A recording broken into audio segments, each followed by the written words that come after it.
Hey community, it's Pastor Brett with today's daily Bible reading. As always, we want to encourage you to opt in and get these videos and our passages delivered in your inbox each morning, findcommunity.com/Bible reading. As we look at this passage from 1 Timothy today, I want to begin by framing just a little bit because our own experiences as contemporary Americans, I think, can color the way we see ourselves and the way we might read this passage. You know, we have a tendency to think everybody around us is maybe wealthy or doing better, but we are just making it by. There have been stats and surveys that show that no matter what we make, if we make $400,000 or $100,000 or $20,000 a year, our tendency is to think if I just made 10% more, then I'd be okay.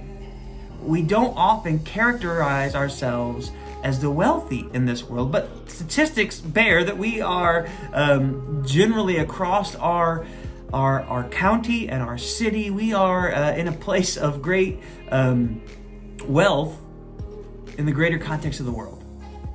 A great illustration of this is simply the fact a good friend of mine used this illustration in a sermon, and at the front of the stage he put a bag of rice and a bottle of oil, began to preach the message, and just said, the reality that I've gotten 20 minutes in this message and there has not been a stampede for this bag of rice shows that you are well off compared to so many hundreds of thousands and millions of others in this world, because there are, of course, parts of this world, as I'm sure you're aware, where putting out some food like that would cause a riot, would cause a rush. By that standard, we are quite well off. By the ancient standard in the first century here, to which Paul speaks in this letter to Timothy, we are quite well off. And so let's hear Paul's words in 1 Timothy chapter 6, verses 17 and 18. We read, "Command those who are rich in this present world not to be arrogant, nor to put their hope in wealth, which is so uncertain, but to put their hope in God, who richly provides us with everything for our enjoyment. Command them to do good, to be rich in good deeds, and to be generous and willing to share."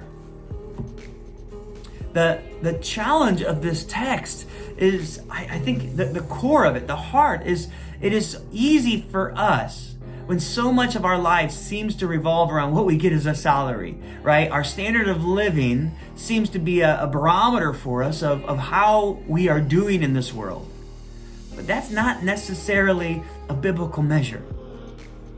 The reality is it's very easy to be well off and to put our hope in our finances, to put our hope in our paycheck, to put our hope in a tax refund coming in April.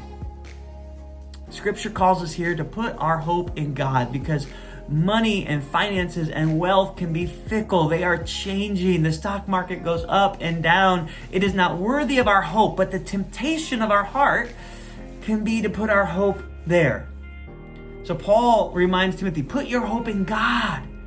He's the one that is a strong foundation. He will be the one that supports you when the stock market crashes, and when moths eat through your possessions, and when your prized SUV rusts through.